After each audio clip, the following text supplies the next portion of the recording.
What is going on, and welcome back to the Journeyman with me, FoggyPlays on FM22. We are going to be looking at the end of season review and any and all transfers that we do up to the point where we take on our first competitive match, be it the Champions League qualifiers or if we. It should be the Champions League qualifier, and hopefully it'll be a league game in that episode as well. Hopefully it starts around the same time like it did last season. So if you do want to enjoy this episode, do make sure to leave a like and subscribe. Let's get it.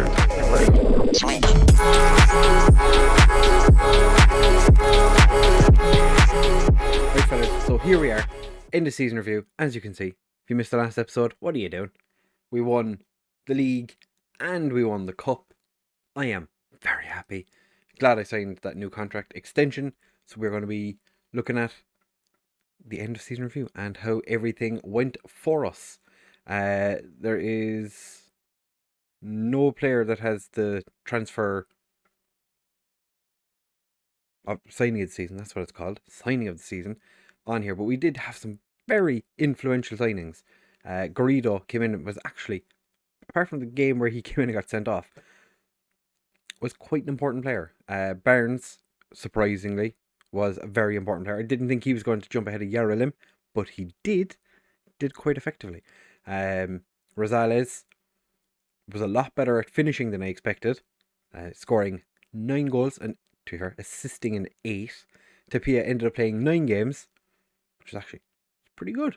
Stajner came in from Malad Bolasov B and didn't get too many appearances, but did a lot better than I was expecting him to have done. He played a lot more than I expected, really. Petr Zak, quite happy with that signing. He was a fantastic player. He came in and he was brilliant. 14 goal contributions. Yeah, that's pretty much the important ones that came in. We finished 3rd in the regular season, but we won the league because we are just, What expectations was it like a top half? Not finishing the top 3 places, but we won the league, so that's fine. They're delighted. Varnsdorf, that's like I said at the end of the regular season. This bottom section was an absolute hot mess. We did not do well in the Europa Conference League. Let's not talk about it. But we did win the Mall Cup, and that is very important. That has helped sufficiently. 55% attendance. Hopefully that we're in Champions League, we might get a bit more than that. The biggest win was against Varndorf in a 6-0 drubbing. Match to remember was 4-0 against Banako Strava, and our goal of the season went to Serrano, scoring a free kick. Probably scored better goals than a free kick, but that's fine. Our club reputation is 3 stars. Our sponsorship's gone up. Didn't know that. Broadcast revenue might as well not be a thing. Corporate and hospitality has gone down. Our competition prize money has increased, but then again, we did get almost $500,000 for winning the league. Our match day commercial and retail is down ever so slightly, but we'll have Champions League money next season, so it's all good. We sold 3,247 shirts. Memberberry was the one that made it onto the back of most of them. Answer before Rosales, Sipek, and Chaldek. Also, very high selling jersey name people. So, team of the season. Yeah, I suppose Salimi and Panak, between the two of them, did play a lot more football than Garrido did. When Garrido came in, he played as much football as I could possibly get the young fella to play when he wasn't being sent off. Charlie Barnes, I think he probably was most used left back. And I would say, everything here, pretty good. Chaldek had 32 goal contributions. Memberberry had 33. So they're actually fairly close to each other, even though Chaldek missed or didn't play as much football as Memberberry, who did also make or get fans a player of the year and young player of the season. Goal of the season went to Serrano, as we saw. So no signing of the season. Top goal scorer was Chaldek with 25. Most assists was Peterzak with 11. Most man of the match awards went to Memberberry, which was also a record, with 8. Highest average rating was also Memberberry, 7.4. As you can see, Memberberry, quite an important player. Most passes completed per 90 minutes, 62 by Jorge Garrido, which that's pretty good. The Chesky talent Roku Chaldek. Oh yeah, that was the rookie young player of the season. I think that was last year. The player of the season was Memberberry and the first division or Fortuna Liga division midfielder player of the year, Memberberry.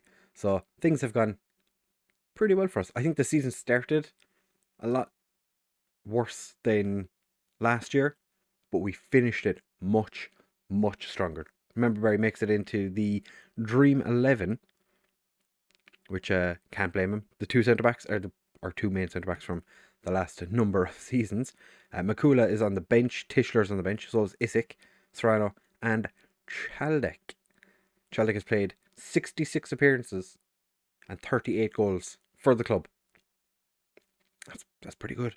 I don't care where they are now because we weren't there when they were there. That makes sense. So for next season, they want us to play attacking football, develop the club system, sign players based in Czech Republic. Okay, so that's all the same. 5-year plan is the same. They want us to finish top half, third qualifying round of the Champions League. They want us to develop the best youth system in the country. But every time I ask them to increase the youth level or like youth facilities, they're like, no, we don't have the money. They want us to become the most reputable team in the Czech Republic and become recognised as the best of the rest. That's fine, I can do that. In the season team meeting, what are we going to say to him? Finish top half. They're delighted. Exactly the direction I was looking for. Try being a little too ambitious. Okay. That's fine. We'll discuss everything when you get back. Enjoy your holidays, lads. I think pretty much everybody is going to be back for next season. So that's pretty sweet. They're back in the 12th of June, so they're not getting much of a break. That is interesting. We do have a couple of players that are leaving, not making a huge amount of money of those sales, but we do have two players coming in. Krish, I think I showed you this guy. He's probably going to be potentially a centre back for next season. I think, even though it says 41,000, I think he signed a pre-contract. And Andrei Gunnarsson just appeared one day on my coming in list. He's quite determined, which I like. Says he's a striker. Is he? He's got 12 finishing. Target forward at 6 foot. Very strong left foot. But he's just a random player from Northern Ireland.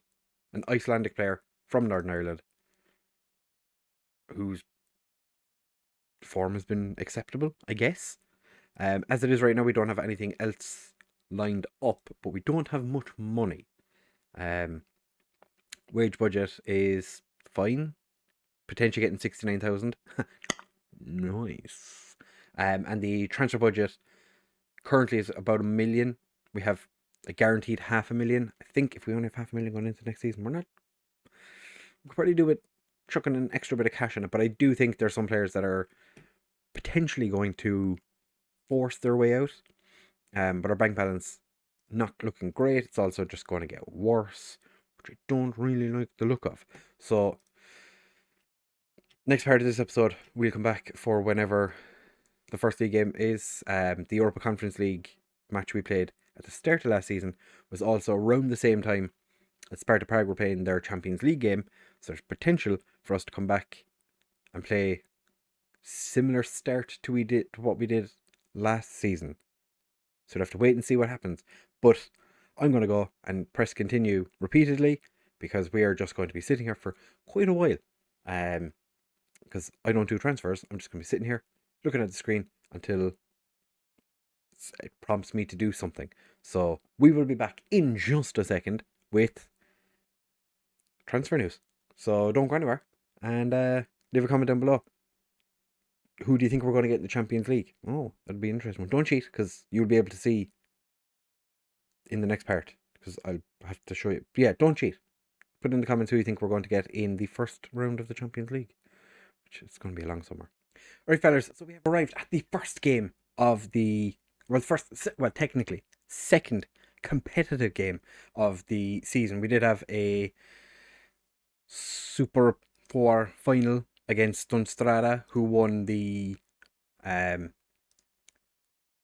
Slovakian Cup thing, I guess, because we played against them. And I was informed that it was a home or friendly thing that happened, or cup that happens every year. I don't know, we won a 5-2, so I'm not going to complain. We drew Young Boys, which is a difficult game. They have a very much higher reputation than we do, but we've been fairly good in friendlies to this point. Apart from the game against Slavia Prague, where we just put a really, really rotated side, because I didn't want any of my main players to pick up injuries for the game against Young Boys. And our first game in the season is against Sigma Umuluc. So in the next episode, we're going to be playing both legs against Young Boys. I think there's no point really in showing you the Young Boys and then Sigma Umuluc, and then waiting another day to play Young Boys and Banik Ostrava.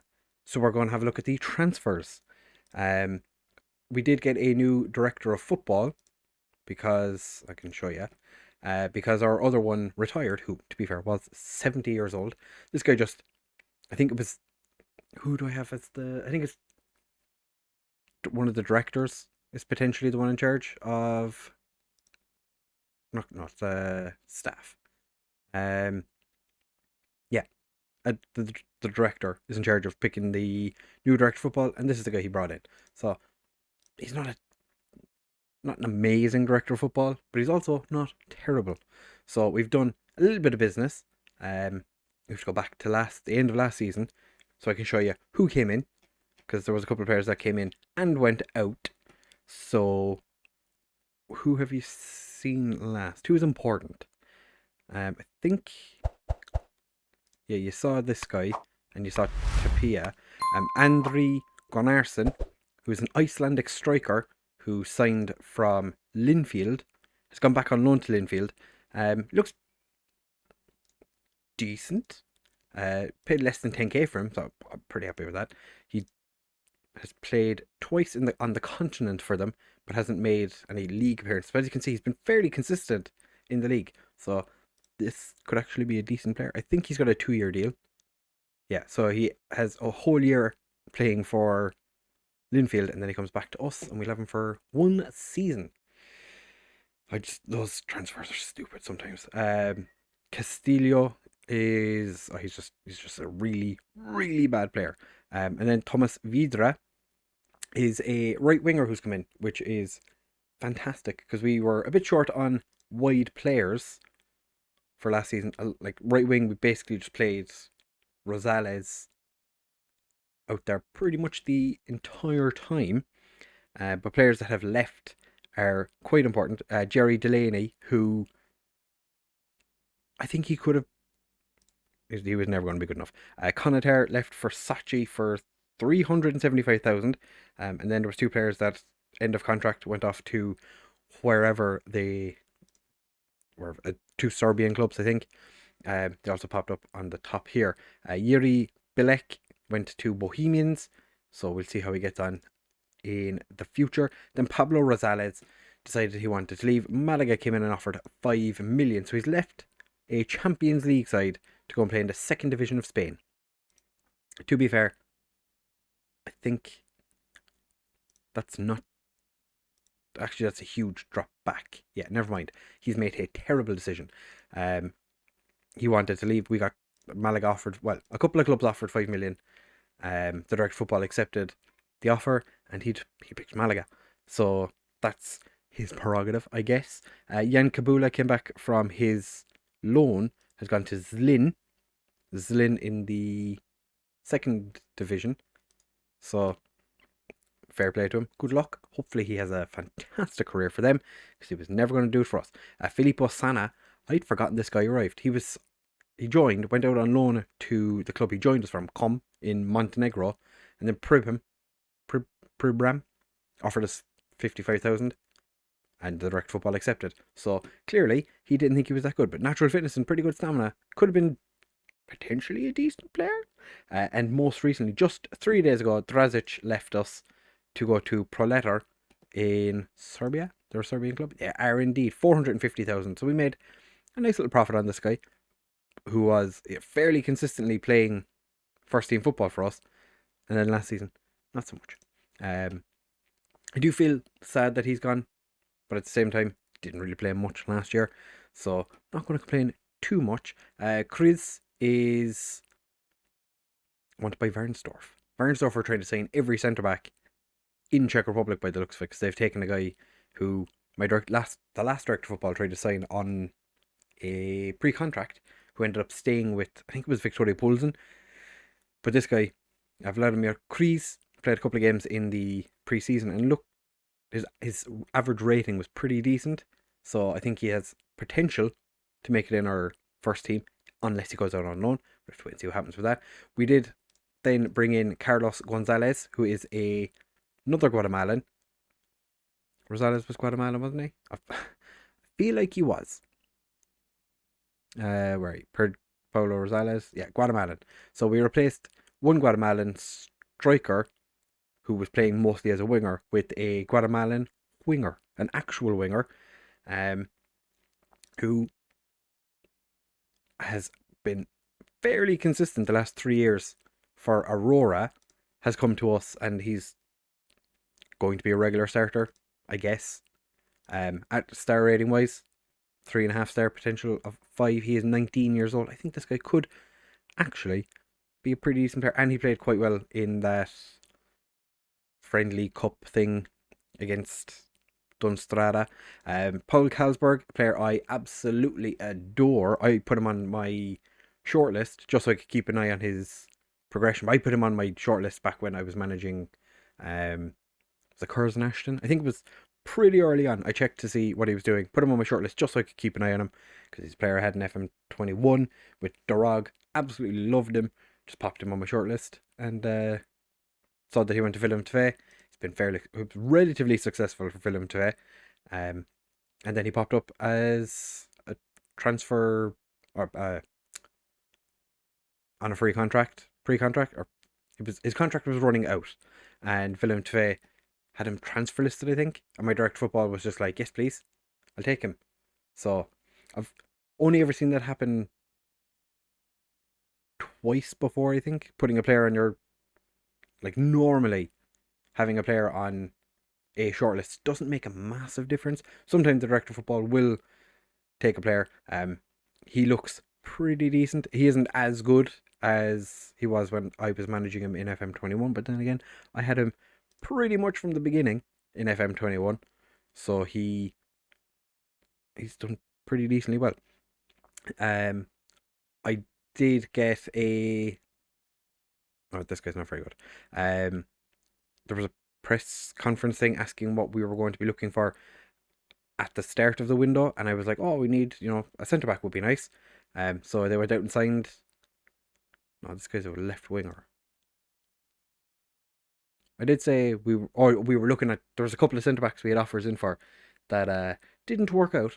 They either went elsewhere or decided not to join us.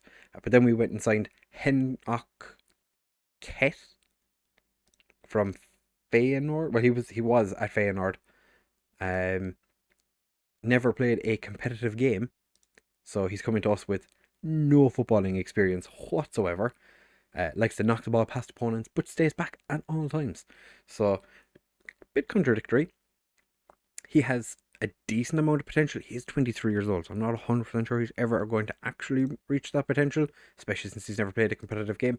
But he is going to be there or thereabouts with our team. I think he's been given important player. I don't think that's going to happen. Martin Vitek is also a centre-back. Not as much potential, but he is only a squad player. So he's got terrible pace. He's got good jumping reach. So he's 6'4". So this guy could actually make it into the first team at some point. Not necessarily straight away because he's only been here a couple of days. And then most recently, we signed Bruno Gallo, who is just a trash centre back / left back. So you're never going to see that guy. It's kind of like with these two, you're never going to see these guys, or you're probably not going to get ever going to see them play because they aren't very good. I don't think I have. Okay, I've decided this guy's going to be a left back because of 11 tackling. So yeah, we've done a decent amount of business. We've got young boys in the second qualifying round. If we make it to the third qualifying round, we will be taking on Fervar or Bate Borisov, depending on if we can beat young boys over 2 legs, and whoever wins that game, we'll be taking them on. So that'll be an interesting endeavour. We've also just got to finish top half in the league and reach the quarterfinal of the cup. One thing I haven't looked at since essentially the season ticked over, where we're expected to finish. It is still 4th. Memberberry. I reckon Memberberry is the best striker. Not 100% sure. Carlos Gonzalez is supposedly our second best player. But he doesn't make... Carlos Gonzalez, second best player, does not make it into our Dream 11, or our predicted lineup. Holech, I don't think Holech is going to be number 1. Vitek is in as our best centre back. Carlsberg is in as our best left winger. Memberberry is best right winger. Ansa before as our best striker. Ansa before, I was looking at his stats. 16 games and 3 goals. To be fair, he only had 3 starts. But at the same time, he took a penalty and missed it. Like, he had 20 appearances in the league for us, or 20 appearances overall. 14 of those off the bench, to be fair. But he only scored 6 goals. I don't see why you'd pick him over Chaldek. Which is why for the first game of the season, Chaldek is starting. We do have a very small squad at the moment. I'm not going taking anyone from my B team or the under-19s into the first team until we have gotten through the transfer window, because the worst thing you can do if you're doing a director of football save is have players, like have a big first team squad. I think we've 23 players. Yeah, we've 23 players in total. The worst thing you can do is have a lot of players in the squad. So like what I can do is, first day of the season, if a lot of our players are tired, like I could drop Manolo Calais to the B team, and then potentially our direct football will try and sign a striker as like a backup for Chaldek and Ansa before, because other than those two, don't really have a striker. Like they're essentially our strikers. Memberberry and Carlsberg can both play there. Panak could play there as well. Like he is actually not a terrible striker. So he's awkward at it, but he's tall, not very quick, but still he could do a job. Like if you really want to force your director of football to do something, just put a bunch of players into like your B team or under 19s, and like say if you wanted a new goalkeeper, just drop like 2 goalkeepers to the B team. I'm happy with Tapia. Holech is a good goalkeeper. Hopefully he doesn't make an absolute mare again this season. I'm going to start with Tapia as our number 1, give him an opportunity to make a whole bunch of mistakes and see how he gets on. But I'm fairly happy with the business we've done. Before all the business had been done, we had 105 players at the club. We still have quite a number of players, but it's not as bad as it was. We did release, was it 29 players were released? That took a long time for that day to go through. But yeah, like you can see, we released a whole bunch of players. Like Marian Mylanmar was actually a player I was a little bit disappointed that got released. Who else was I was kind of hoping that Skoda would progress. Never really did. Who was he want to buy? Whole bunch of or second division teams. But like, there's a lot of players here that just were taking up wages essentially. So yeah, we've shifted out some deadwood and some first team players, and brought in a couple of good players and a whole bunch of deadwood. So next episode will be both legs against young boys. The match is about to kick off, so I'd be probably recording that straight away. But if you have enjoyed this episode, do make sure to leave a like, comment, and subscribe. Now let's end the video. Thank you very much for watching, fellas, and of course, I'll catch you in the next one.